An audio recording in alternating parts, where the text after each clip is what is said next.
before we get into.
Thank you very much, Sham. Thank you. Thank you. That's wonderful. Thank you. That was nice, wasn't it? Especially a long day, and then your muscle kind of relaxing a little bit. Thank you. So, if anyone would like to pay respect to... Oh, sorry, I apologize.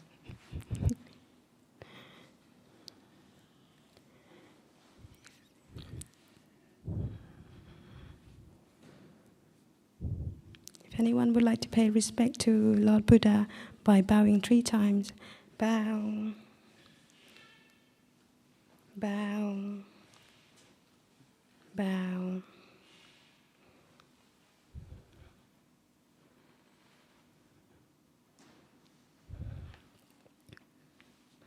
If anyone would like to pay respect to our teaching monk by bowing 3 times, bow, bow, bow. Pitaka.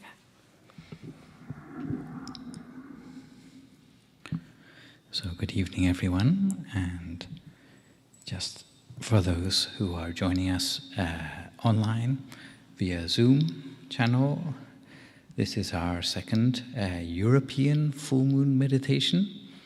So my name is Phra Nicholas Thanissaro, and I'd like to thank Natalie for a glowing introduction and Champ for the soothing exercise session. And I hope everyone is feeling more relaxed and comfortable, and this will be a great advantage to us as we sit down to practice a meditation. For those who've never meditated before, and I think there may be some amongst you, I'd like to just start by explaining that meditation generally is a way of working with our awareness or our attention, which is normally caught up so much with the things around us that it is very difficult for us to bring our awareness back within the space of the body. And meditation gives us a way to do this by bringing the awareness to a place within ourselves, somewhere in the area of the abdomen. And this point at the solar plexus is particularly efficient if we are able to keep our awareness in that place for helping the thoughts in the mind become more peaceful, and also to take the mind deeper. So apart from just relaxing, it works with the quality of the mind, so that the mind becomes more centered, more in balance with the body, and able to escape from some of the stresses and strains that normally hold us hostage in our everyday lives. But how exactly to get our awareness to come to that point? Generally, we need an anchor of some sort. Generally speaking, you may have heard of meditation working with the breath, and the breath is a good way to bring our awareness from its usual place outside the body back to a place within ourselves, because the breath follows down, and the place it turns around between the in-breath and the out-breath is exactly at this point at the diaphragm or the solar plexus. So it gives us a handy point of reference. But what I'm going to suggest today is that instead of using the breath, which is rather like trying to hit a moving target, is to work instead with a picture or a feeling that you conjure up in your own mind.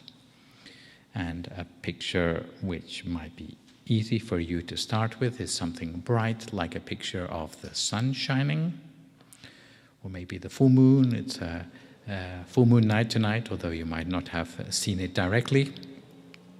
Or maybe a star, or perhaps a crystal ball. Depends on what you find easiest to imagine. But the important thing is to imagine that object as if you see it down at the center of yourself, at that point of the turning of the breath at your diaphragm. If the mind slips away from that, then you just bring it back again. This is the basis of the meditation we'll be practicing tonight.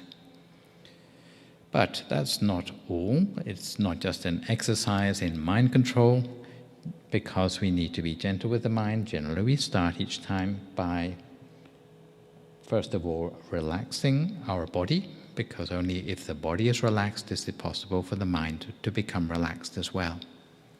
From there, we work with emptying our mind as much as possible of any worries or concerns, trying to empty up a space in the mind for us to work with in our meditation. And only then do we work with maintaining an imaginary object at the center of the body.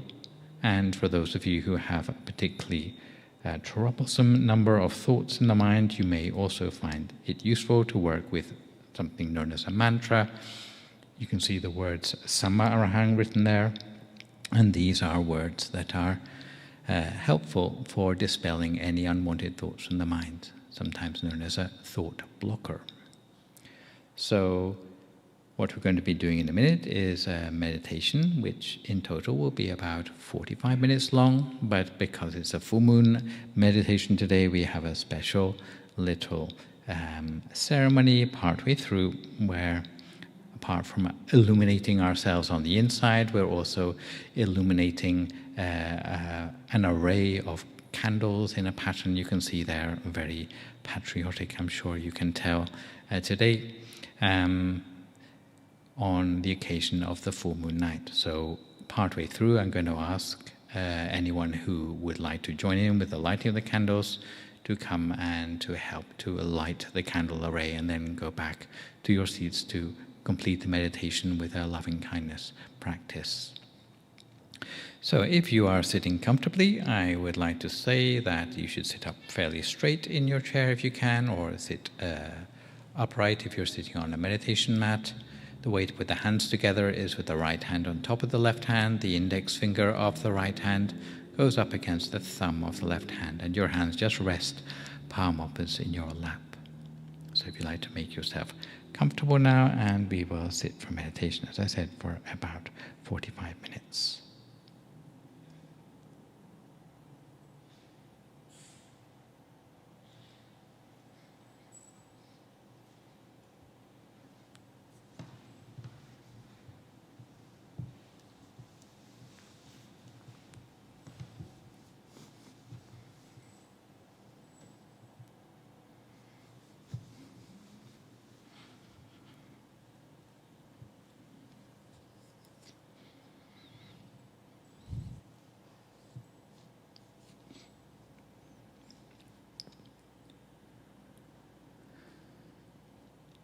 So if you'd like to settle yourself now for some meditation, and make sure you're sitting comfortably enough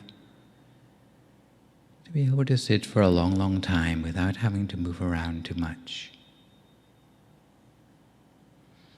Close your eyes gently, as softly as you can.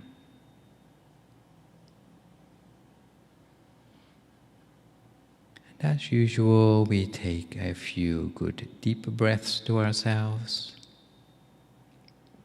breathing intentionally deep, so that we can relax the mind as well as the body. We breathe not only for relaxation,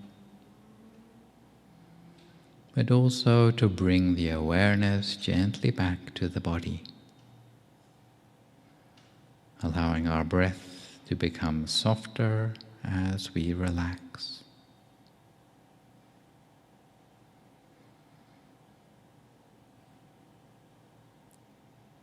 And the position we adopt should maintain our back fairly straight and our neck upright.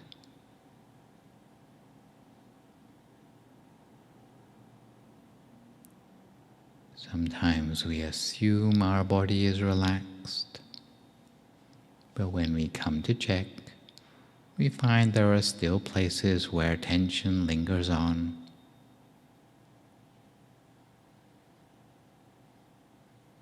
So we take a few moments to examine every single part of our body, to make sure there's no remaining tension that might encroach on our little bubble of relaxation.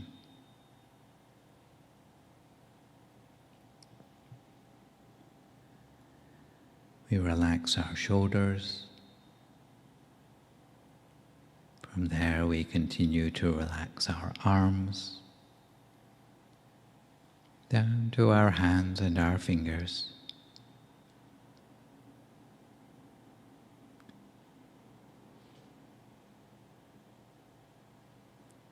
Relaxing our torso and legs, down to our feet and our toes.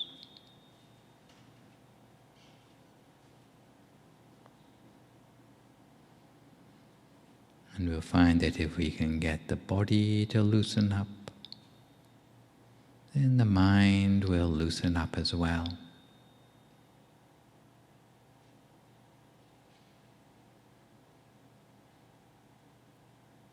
There are many signs that we need meditation in our lives, and most of them are to do with the calming of the mind. It may be because you're anxious about the past, or because you worry about the future. You may feel guilty when you're not busy, or you may still be trying to multitask in spite of all the mistakes you're making. You may worry about good experiences coming to an end. Or you might simply want to live life more mindfully. But whatever your motivation from here on in, we're going to let go of anything that's still on our mind by not thinking of those things.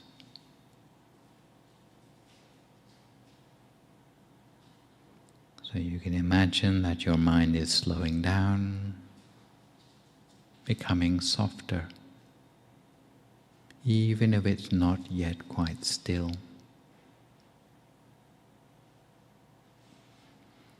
So with the consciousness inside the body, you put aside any worries or concerns in the mind and conjure up a sense of happiness and joy inside the mind, like tiny particles, completely filling our body and mind.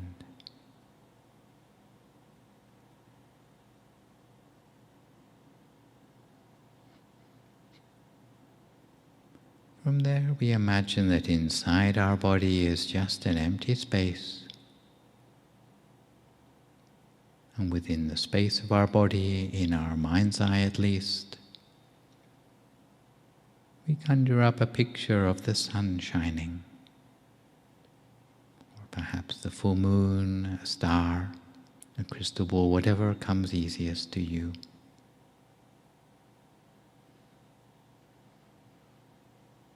In order to come to the center, we just reach with our awareness,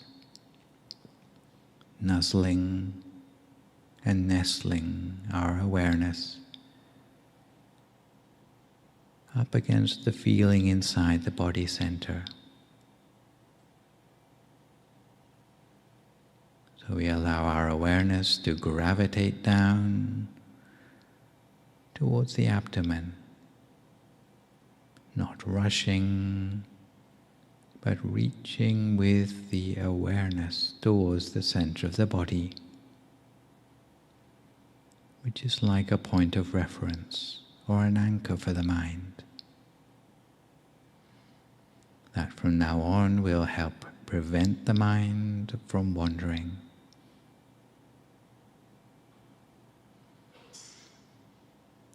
The bright object at our center may be shining bright like a spotlight or a bright sphere, or it may be vaguer than that. In the beginning, the imaginary inner object may be more of a feeling than something we see. We may feel the presence of that bright ball of light rather than seeing it. But whatever form the object takes, we stay with it, graciously accepting any form it may take.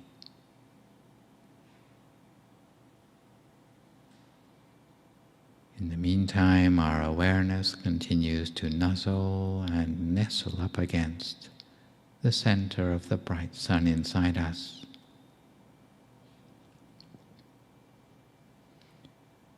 And we observe as if actually inside the sun rather than looking down at it. We accept it as it is, while bearing in mind the success factors that tell us the best way to observe in meditation, namely the 4 C's, concentration and comfort imbalance, consistency, and checking afterwards to confirm that we are on the right track. We remain with this bright inner light we have uncritically. For now, during the meditation itself, we suspend judgment, allowing the awareness to remain unperturbed at the center.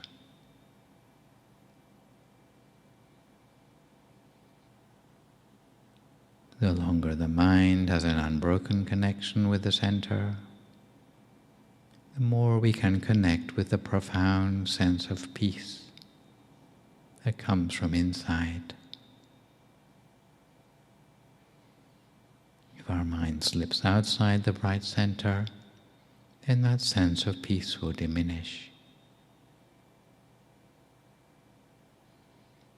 In the meantime, we keep bringing our awareness back whenever it's distracted, in order to merge with the bright light. If the mind wanders, we check in again with where the mind is, bringing it back to the center point, or at the center of the bright light if necessary.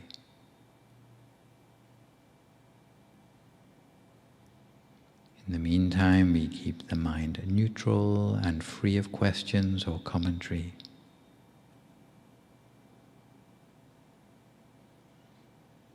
If any new experience arises, we notice it and no more. We accept the experience as it is.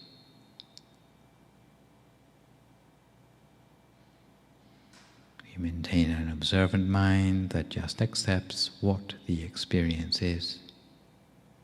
There's no need to find an explanation for everything. We just observe and accept.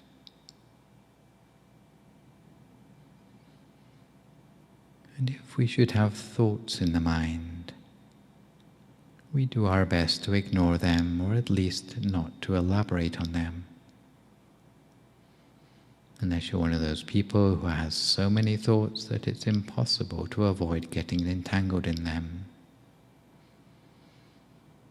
In which case you may need to make use of the traditional mantra, hearing the sound of the words Samma Arahang, Samma Arahang, Samma Arahang, repeated over and over again in the mind, as if the actual source of the sound is down there at the center of your body, along with the inner object. So, Samma Arahang, Samma Arahang, Samma Arahang, lightly, gently, and continuously. And with a special lightness of touch, maintaining our inner object, whether it's something we see or something we feel. Always at the center of whatever is there. Even if it's darkness, we can be at the center of it. But the important thing is the lightness of touch. Continue to maintain our attention on track in the center of the body, each to our own meditation for a few more moments in silence until we come to the appropriate time.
off onto other things. Each time you realize, simply bring your attention back again to the center of the body as before. And in the meantime, we continue to keep the mind in stillness at the center. And as the peace energy keeps flowing in, we begin to notice a feeling as if we are becoming lighter. Feeling light is an indicator that peace energy is continuing to accumulate in the mind. Because energy, unlike matter, has no weight. If we have a lot of peace energy, our bodies will naturally feel less solid. Little by little, even without intending it, we feel as if we're becoming lighter. This energy lightens up our sense of being, leaving us with a feeling of weightlessness and transparency that spreads throughout our body and connects even beyond the limits of our body. And we will feel its expansion. In spite of the novelty of the experience, we maintain a mind free of questions or commentary. We don't encourage a skittish mind because a skittish mind is unable to connect with the peace energy. Meanwhile, we remain at the soft nucleus of the inner experience for a few more moments in silence.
Now that our mind and the peace energy become as one, we continue to maintain our awareness at the center. We continue to remain in that ocean of peace energy while we slowly open our eyes and start to light our candles. So now is the time for us to illuminate the world by lighting little candles that we've prepared, feeling that candlelight radiating warm and bright, as we imagine that the candle symbolizes our inner light, our peace energy, or our positive intention at this time.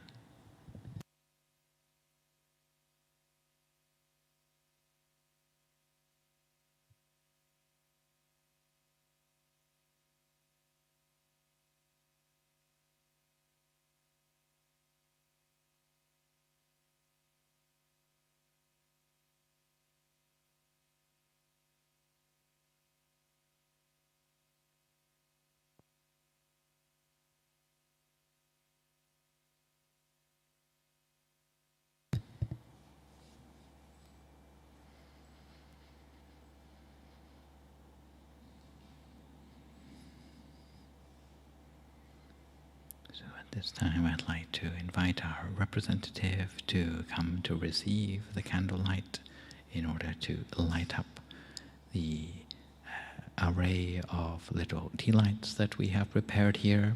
And at home you can light your own candle in the same way while keeping your mind at the center of the body.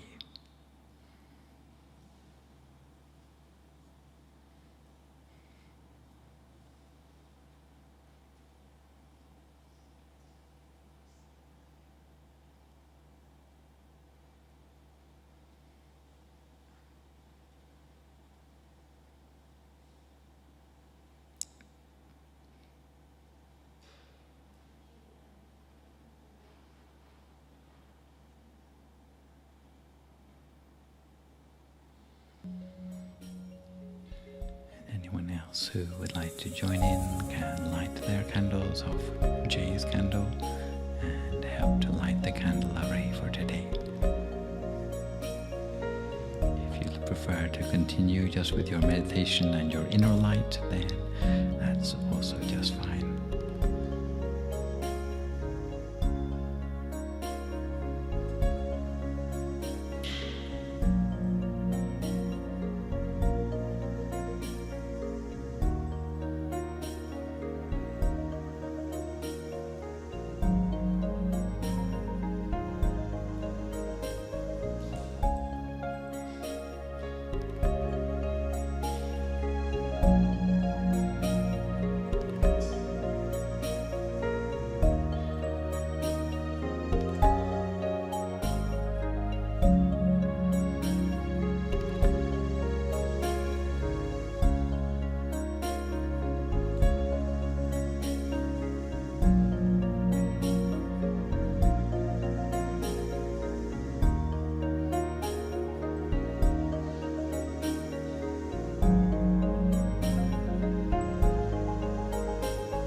what is a person's knowledge and experience actually worth?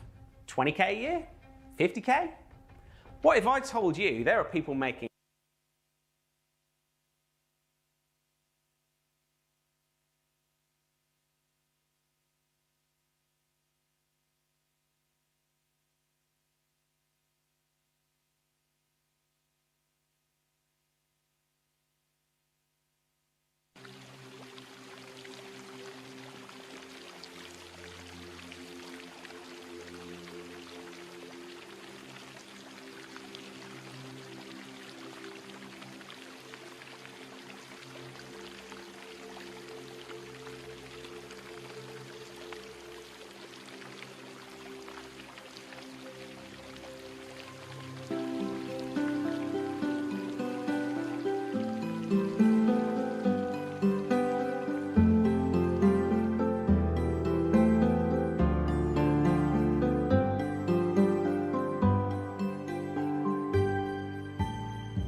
Little by little, we continue to connect with a positive feeling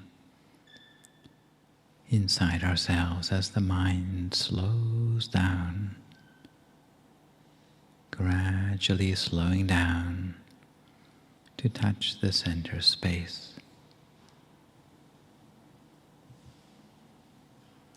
Little by little, it will feel natural for the mind.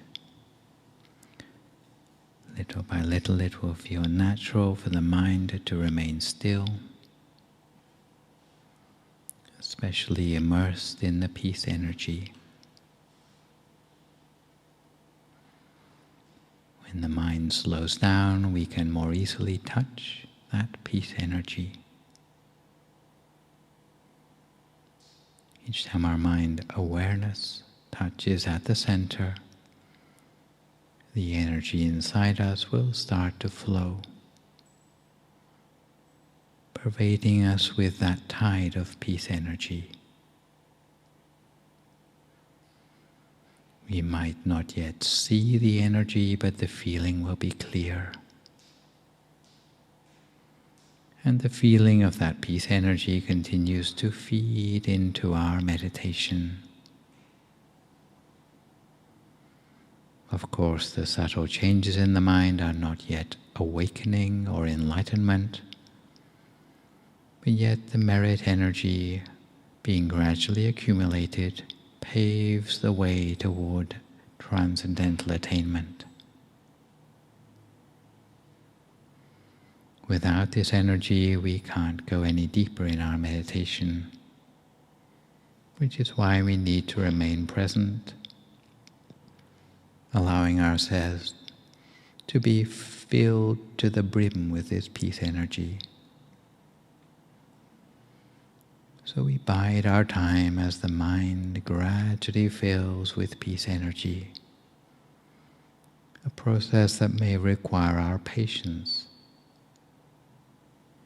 In the meantime, we rest the mind emotionlessly in order to connect with the stream of energy. Peace energy on the level of the mind has several transformative effects, including cleansing the mind of greed, hatred, and delusion, raising the quality of the mind, bringing happiness, stabilizing the mind, making the mind more flexible and radiant, increasing the potential of the mind, allowing better decisions to be taken,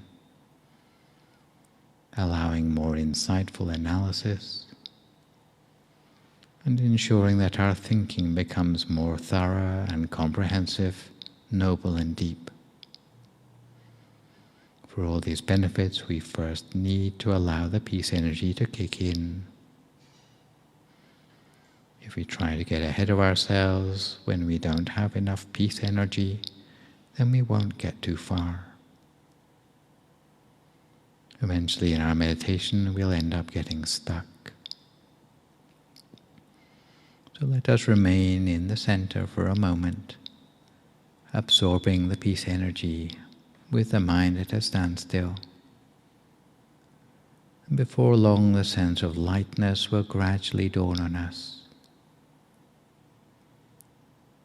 Although some might dismiss merit energy and happiness as a lower path, the importance of their groundwork should never be underestimated. Whether it be finding the center within yourself, or balancing body and mind, realizing the limitations of the physical existence, sparking joy in life, or sharing that joy with others. All of these stages of the path are, apart from being a pleasure in and of themselves, are slowly paving the way through the accumulation of peace energy towards higher transcendental attainments. The nature of these so-called lower pleasures is to lead you towards the transcendental, without losing or abandoning the sense of comfort and well-being that you've already discovered in your meditation.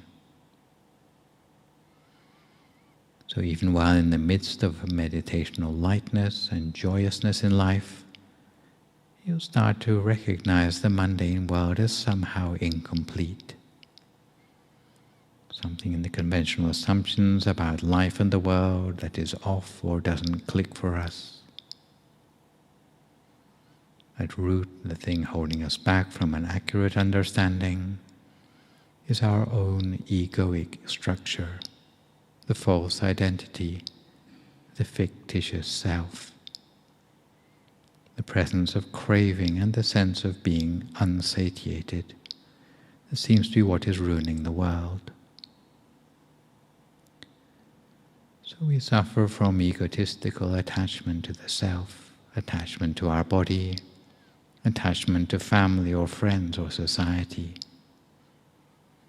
Sometimes we are able to sidestep these forms of attachment, but we are still attached to a sense of craving for results in meditation, because the process we're talking about here is something that's ingrained in every single fiber of our being. But with the help of our newfound meditational calm, we can slowly pull back, open and part the veil of delusion.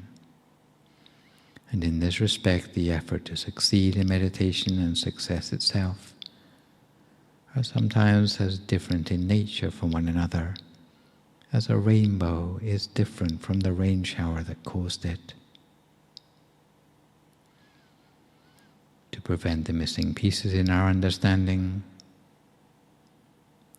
to provide the missing pieces in our understanding, we have to rise above the craving to have, the craving to be, or craving not to be.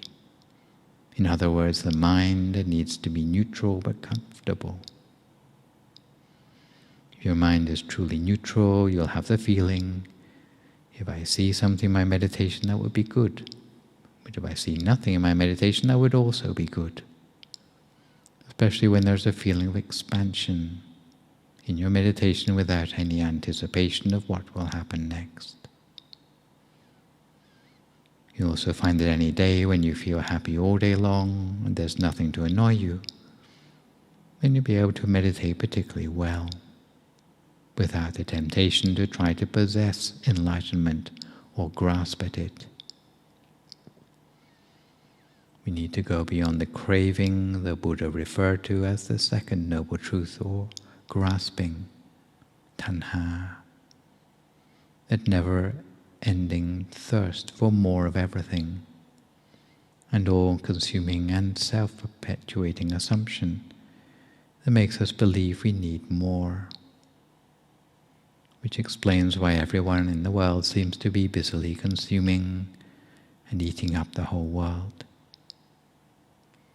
A tendency to grasping has created a deluded identity in every person that makes them believe they have the right to destroy natural resources to quench their unending thirst for more.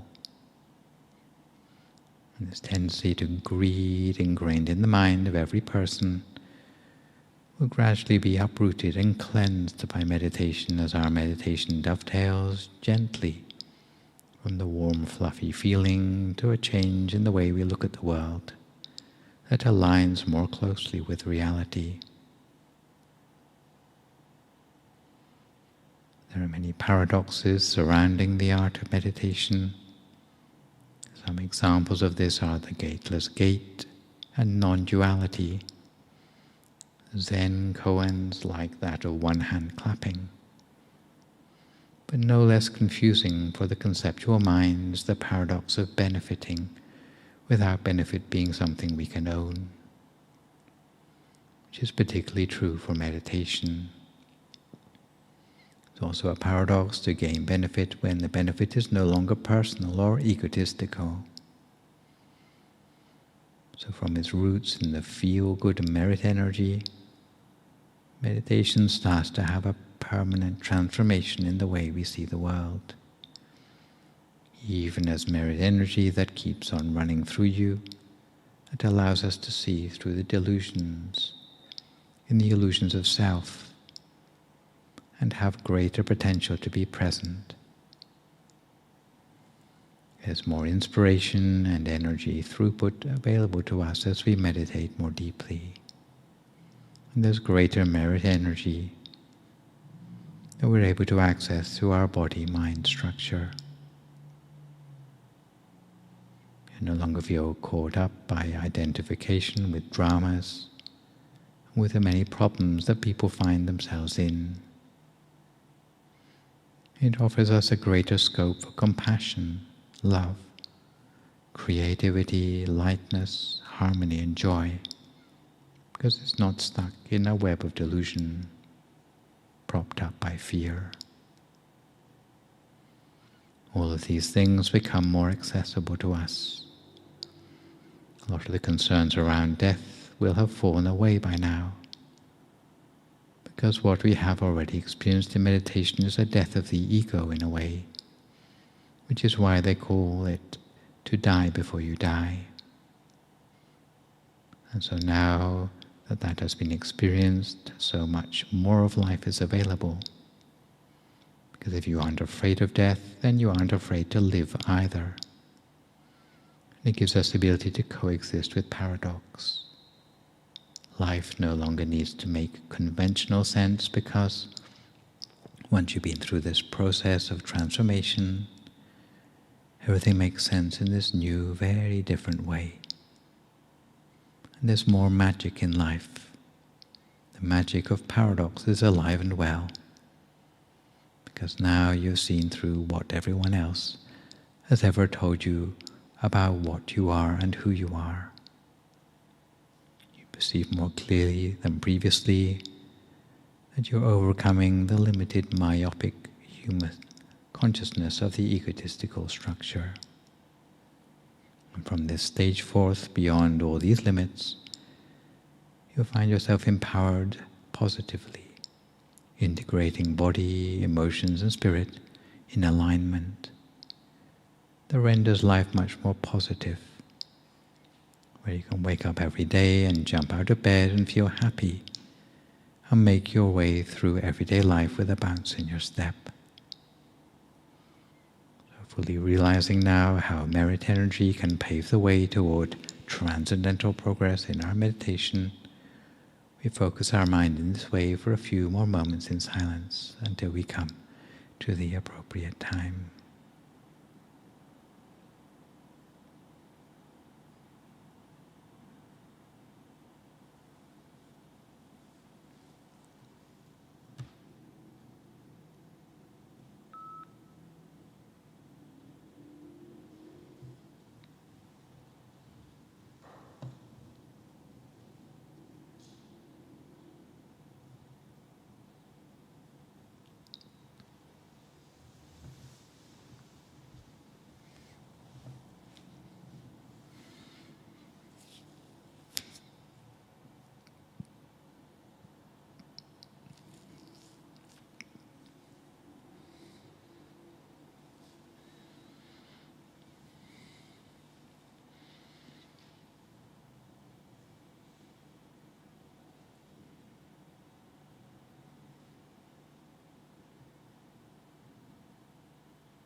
Sabba Buddhanupavena, Sabba Dhammanupavena, Sabba Sanghanupavena, Sattha Soti Bhavantu Te. So if you'd like to come slowly and gently to the end of your meditation for today, you can gradually open your eyes again. If you feel at all uncomfortable, then slowly try changing to a more comfortable position before gradually finishing your practice.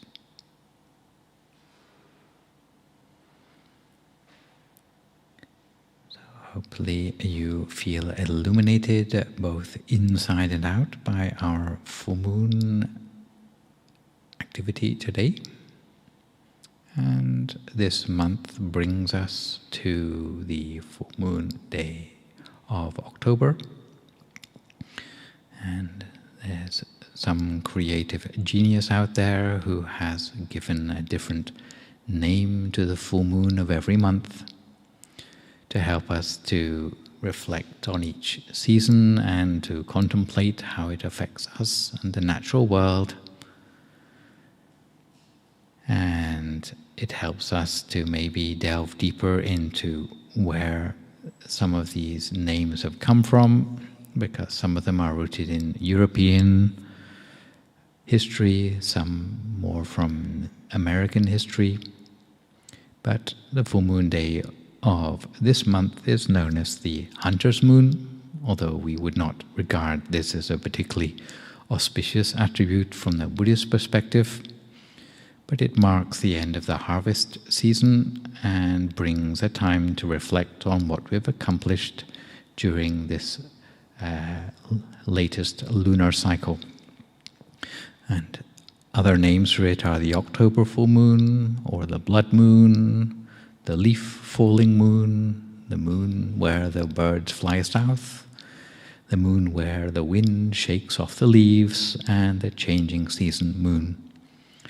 And in Old England, the moon was also known as the winter filleth, or the winter full moon, because according to the weather lore of the old farmer's almanac, if October brings heavy frosts and winds, then then January and February will be mild.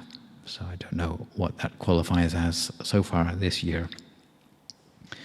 But whether you're celebrating the harvest or hunter moon of October, the spiritual meaning is mostly focused on internal work and self-reflection, because it's the start of the darker half of the year. So we need to accept and welcome that darkness with open arms and spirit, and look back perhaps at the history of our own ancestors and the lessons they can teach us. Before the industrial era, then people focused on harvesting and preparing for the coming of winter, because failure to do so meant facing one's own death or mortality. And it's also a wonderful time for gratitude and appreciation of what nature has given us. You can perhaps feel that magical energy as the veil grows thin. You know the veil I'm talking about? Not the COVID mask. The veil between this world and the afterworld. Well, if you think of Halloween, and you probably know what I'm talking about.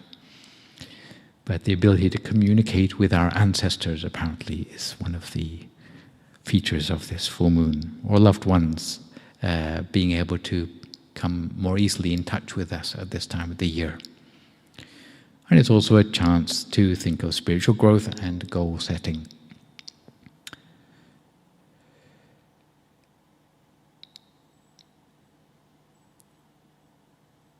So it might be a time for us to snuggle up and work on DIY projects, or it might be a time to imbue some more spiritual meaning while we are canning and preserving fruit, or mimicking our ancestors or what they would have practiced in pre-industrialized times.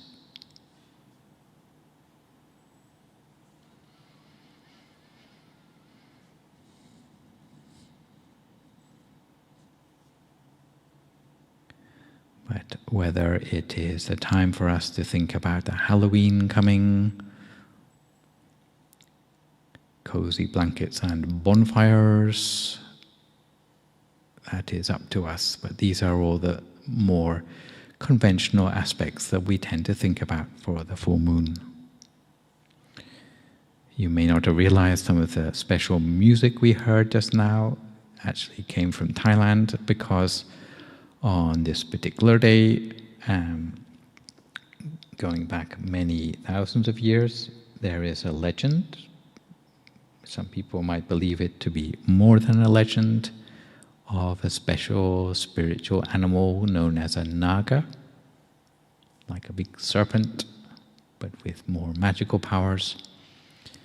And today is a day that we come to the end of what's known as the 3-month Buddhist Lent, when monks don't travel around too much. And even in the time of the Buddha, then the Buddha had to stay put for 3 months of his year in order to follow his spiritual practice more intensely. And today is the day that that 3-month period comes to an end. The Buddha didn't always spend his time in the human realm for his 3 months. He had the luxury of being able to sometimes spend it in other realms. And seeing as his own mother passed away when he was only 7 days old, then one of the times when he decided to spend his 3 months outside the human realm, he actually went to visit his mother and teach her during that period, and only at the end of that time did he return. And he returned, to cut a long story short, in great splendor, such that even the celestial beings known as Nagas living at the bottom of the river were inspired by the sight of him returning to the human realm. And those Nagas didn't really know how to express their admiration, so what they did was they conjured up balls of fire which floated up from beneath the water and into the air above the river. These are known as Naga fireballs. And if you are very lucky in Thailand, on the border between Thailand and Laos, there's a river called the Mekong River. And if you go there at exactly this time of the year, you can sometimes, if you are a very fortunate person, see some of those fireballs still rising from the river. And no one has got a scientific explanation for how these could have occurred otherwise, because they only happen on one day of the year. But I'm not going to tell you that story. What I'm going to tell you about a little bit more today is what is more relevant to the cultivation of empathy, which is what the monks do at the end of the 3 months retreat. It is a time when, in Theravada Buddhism anyway, the monks come to the end of their 3 months. Even in England, we have to stay put for 3 months during what's known as the Rains retreat in Asia. And the origin of this tradition is that the monks were not supposed to walk around and trample on the newly growing rice shoots, which would cause the farmers especially to blame the monks for being careless. So the Buddha said that the monks should stay put during this season. And if they were to go anywhere, then they could not go for longer than 7 days. So that's the idea. So that's what the monks have been doing up until now. So all the Theravada temples throughout the world have been following this tradition. And at the end of this 3 months retreat, there is a tradition where the monks get together to do what? Not to celebrate their freedom, but in order to invite one another to offer any criticism which their fellow monks may have. So not to criticize one another, but to invite criticism from one another as a special day of the year when there's a sort of a moratorium or amnesty on criticism from one's juniors. So normally no one bats an eyelid when the elders or seniors start to criticize their youngers or underlings. But this is a time in the year when it can be turned the other way around, and even the elders and betters have to listen to any criticism which their juniors might have without getting angry about it, and with good grace. It's said that the sort of person who can gain wisdom from the world around them is actually a person who has to be very humble. In contrast to we sometimes tend to associate the idea of someone being smart with not having to bother to listen to anybody else's advice. But really, a truly wise person needs to be humble enough to learn and accept advice from anyone, no matter what their station in life. And there's a story in the Samyutta Nikaya, which is a part of the Buddhist scriptures, somewhere called the Susima Sutta, which tells about an incident with one of the most senior monks in the Buddha's community, known as Sariputta, who was very much renowned for his wisdom. And it concerns what these days you might call a wardrobe malfunction, because one day he had put on his waistcloth a little bit squint. So monks wear a sort of skirt thing, you may have noticed. And if you're not careful, it doesn't stay straight. So one day he had omitted to notice that his waistcloth was not on completely straight. And there was a 7-year-old novice came up to him and probably tugged the back of his robe and said, "Excuse me, sir, did you know that the corner of your waistcloth is hanging down?" And Sariputta immediately paid respect to this even very young novice. Why? Because if novice had not pointed out this thing to him, then he would not have known it for himself. So he treated even this very young, newly ordained novice as his teacher, because that novice had the courage to speak up in order to point out a fault which he hadn't noticed for himself. So if all the monks have been living together all the time for 3 months, then there are maybe many things which they could have done which they might hold against one another.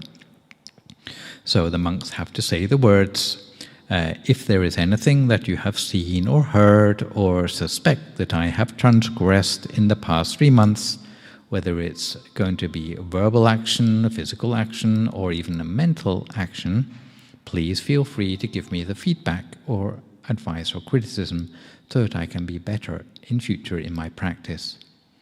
So that's actually the tradition which the monks have, even though they might have to grit their teeth to do it, but they must gather together to say these words.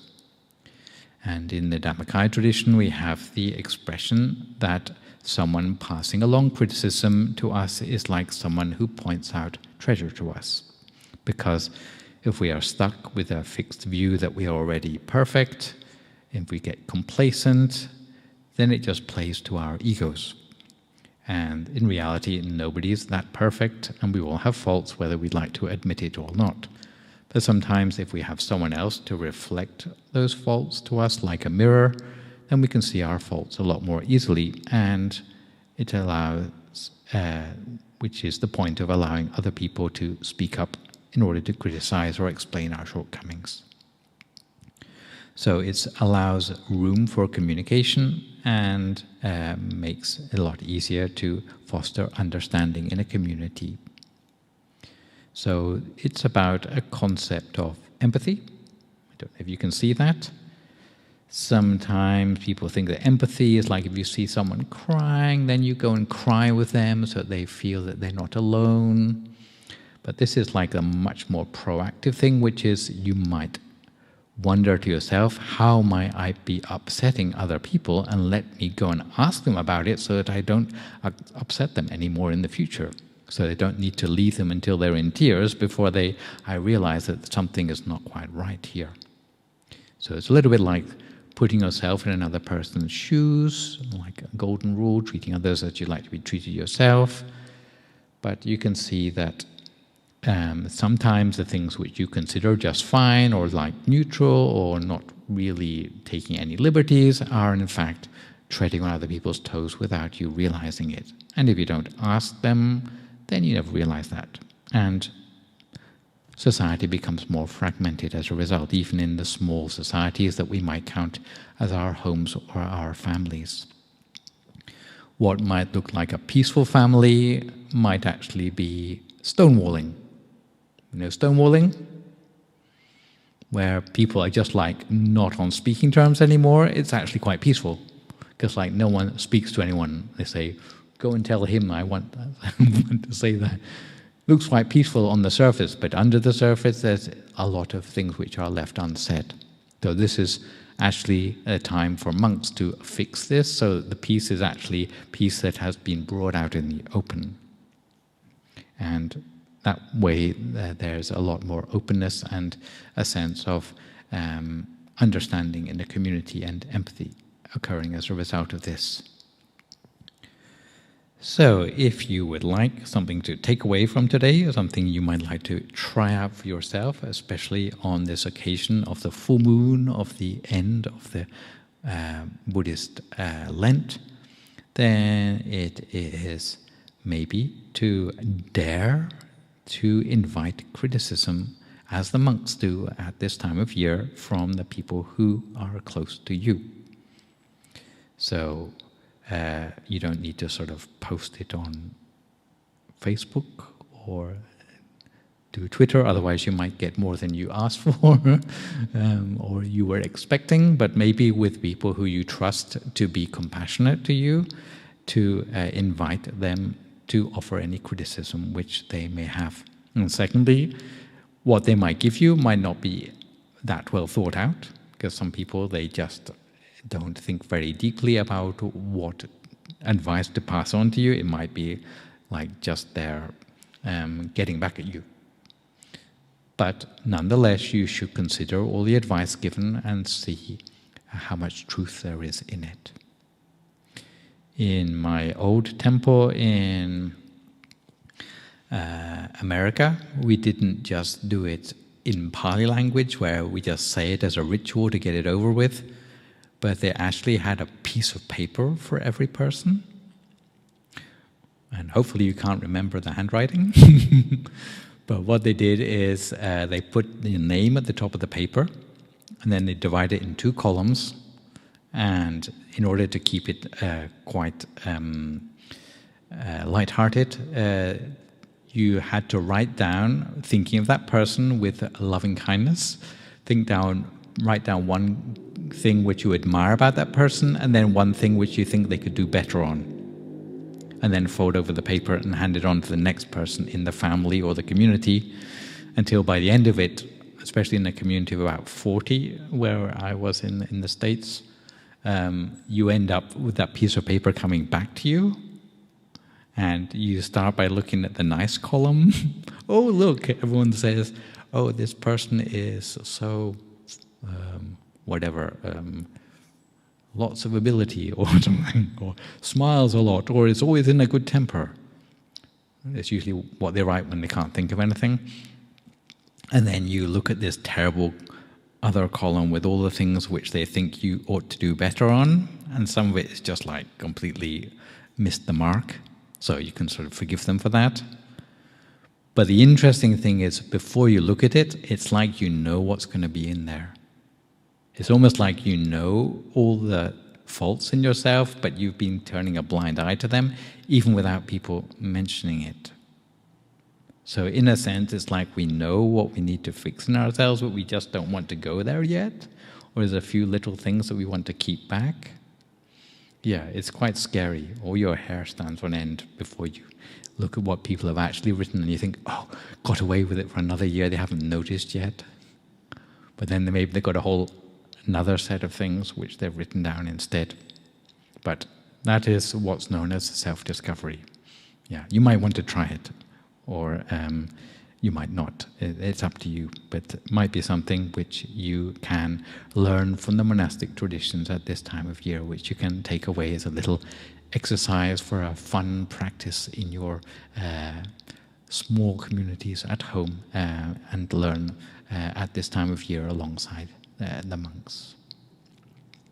But for today, I just leave you with a little bit of news, which is that these online sessions actually happen on the European level every Saturday, not just on the full moon days. So you might like to be able to catch up with that if you are one of the online viewers who don't find it easy to join us here in Surrey in England. So every day on a Saturday between 7 and 8 p.m. British time, between 8 and 9 if you're on European time. Outside of the online things, there's the MindGem app, which I can encourage you to meditate along with. which is like a free insight timer with Dhammakaya meditation teachings from a variety of monks. And for the full moon next month, we come to a tradition known as floating of candle lanterns, and we now have a pond, at least in Woking, to float things in. So we're on Thursday, 18th of November next month.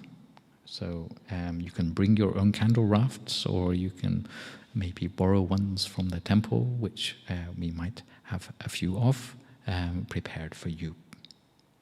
Apart from this, I'd like to remind everyone that this coming Sunday, is the Katina Ceremony in London, Woking. For anyone who would like to join or bring along friends and family, you are welcome to do that. Some of it takes place in Thai language, I will warn you in advance. But in spite of that, the bits that will probably be the most meaningful for you would be probably the morning session with a little bit of meditation, arms round. There'll be about 15 monks who go around with the alms bowls, which you don't normally see here. And then there will be a lot of food, a lot more than usual food available at about 11:30 onwards. And then the actual Katina ceremony, which is a robe offering ceremony, starts with the procession about 12:30. So if you're interested in that, or to come for a part of it, you don't need to stay until the end, because it does tend to go deeper and deeper into Thai language without any translations towards the end, generally. So at that time you might say enough is enough and go home, but it is certainly a nice ceremony to see, especially as last year when only 20 people were allowed to attend according to the COVID regulations. So we're looking forward to getting back to normal this year. So I will now finish off and hand back over to Natalie in case there are any questions or comments, suggestions which you might like to share at this point, including those of you online. Yes.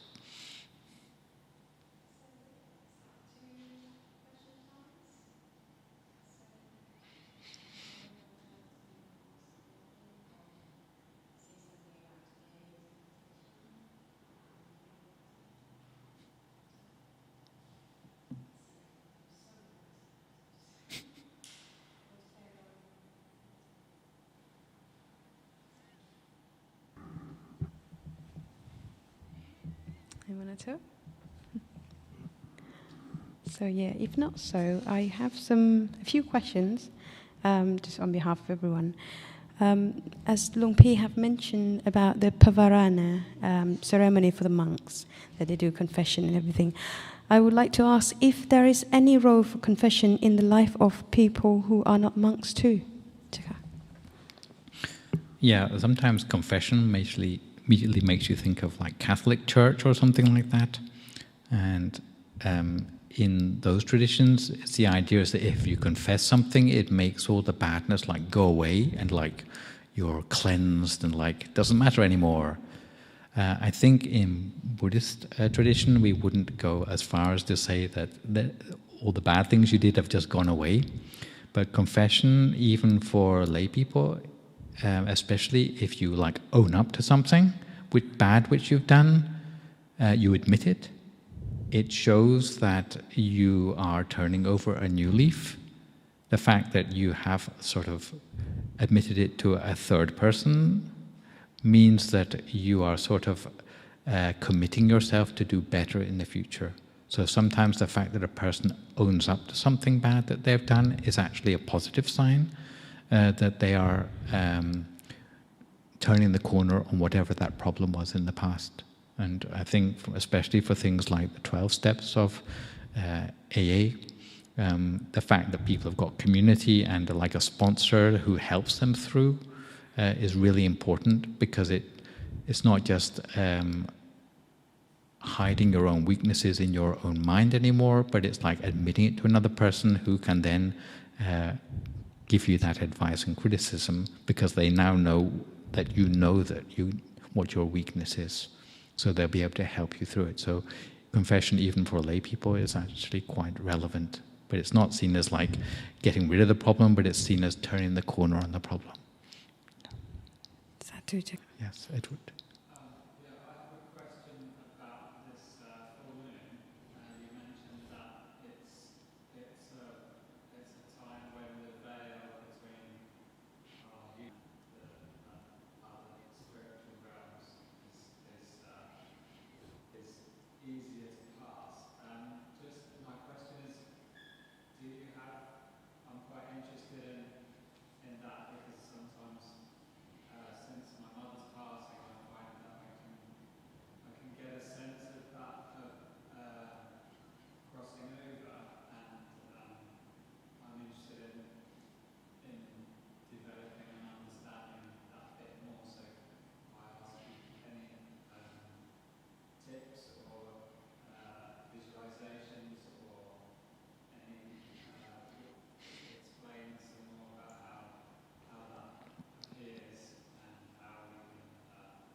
Yeah, I think the important thing for the connection with ancestors, especially those who have already passed, especially if you would like to do more than them than just sort of remember them or like honor them, is to,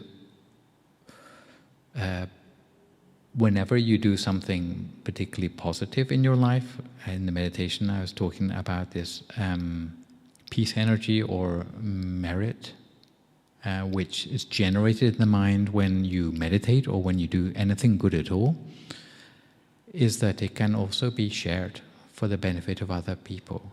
And I don't mean just like the people sitting close to you, but I mean even people across that veil between this life and the next life.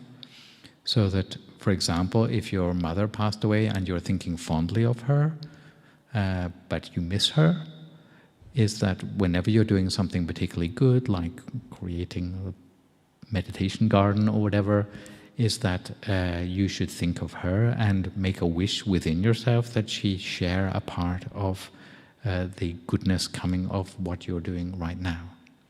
And in meditation, when you're spreading loving kindness, so you're spreading the brightness of the candle within yourself for the benefit of other people, then at the end you should have a little way of including in that all the loved ones of yours who have passed away as well, because it can actually reach them. The power of intention can cross that veil in a way that presence or other sorts of physical help can no longer reach them. So the power of the mind can bridge that gap in quite an effective way.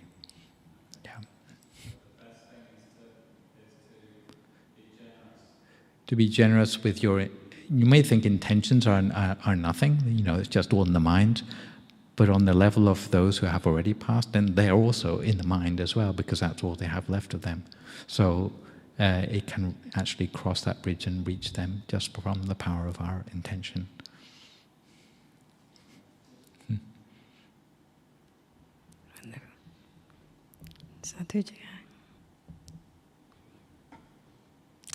So I have another question. Is you have mentioned a lot about accepting criticism from others, but I would like to know if it is also sometimes necessary to go easy on yourself and have some self-empathy too.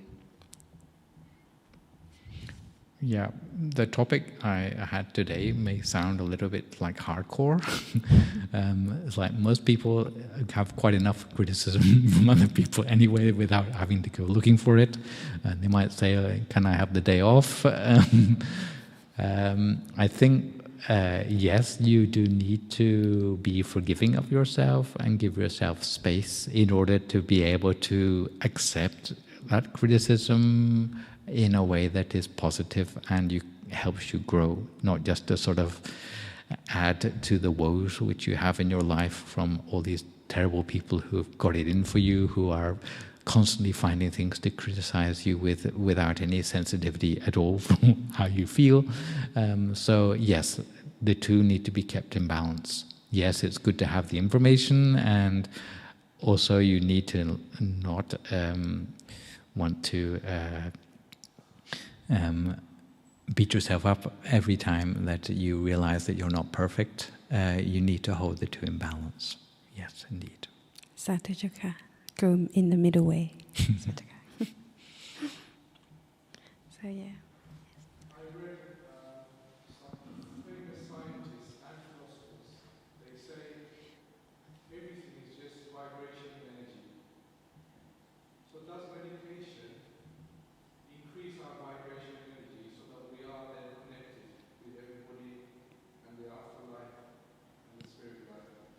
Does meditation actually increase our vibration and energy? I think everything about the mind is to do with the vibration energy which you are talking about. And you could almost say it's like tuning in to the positive sense, or the most efficient wavelength on which the mind can operate. The problem most people have in their life is they believe they're nothing more than their physical existence, so that they are limited by that. So they then miss out on the connection with other people. They miss out with the connection with this life, next life. They miss out with the whole vibe of the world in general and the environment and everything like that, simply by the fact they're limited by their believing that they're nothing more than their physical nature. So everything to do with meditation, and that by extension everything to do with peace energy and merits and all of this sort of thing, it actually is all to do with this sort of art of starting to work with yourself on that transcendental level by which you can connect, and you're not all on your own, and you're not a nation of one, but you are actually connected and part of a much broader and more vibrant society. Yeah. So that's what meditation is all about. Thank you, Rana. Yes, we are all energy, after all. So yeah, anybody else? Very nice subject today, isn't it? Yeah, criticism and everything. Yeah, it's come to an end now. So yeah, and yeah, on the next one will be on the 18th of November, as Longpi said, the next full moon. We'll have a big day on this Sunday. If anyone can make it, welcome. I know all in Thai, but we'll try to do it in English as well, if we can. Okay, I believe next Tuesday we still have a class. Tuesday there's still a class being held, but because having done our Katina here, where all the monks are off to help our colleagues in Scotland do the same one, on Thursday there will not be a class this week, exceptionally, and then the week after back to normal again. Yeah. Back to normal on the 1st. Yeah, after Halloween. After Halloween. Everything will be normal again. Start again. But yeah. Okay, everyone. If anyone would like to pay respect to our teaching monk by bowing 3 times. Bow. Bow. Bow.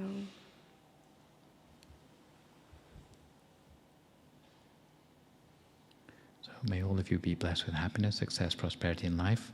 May any criticism you receive be well, graciously accepted and be useful for you as a treasure that can lead you onwards towards spiritual perfection easily, now and forevermore. Sadhu.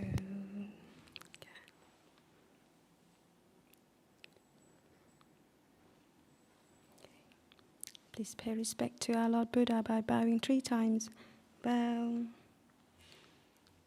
Bow. Bow.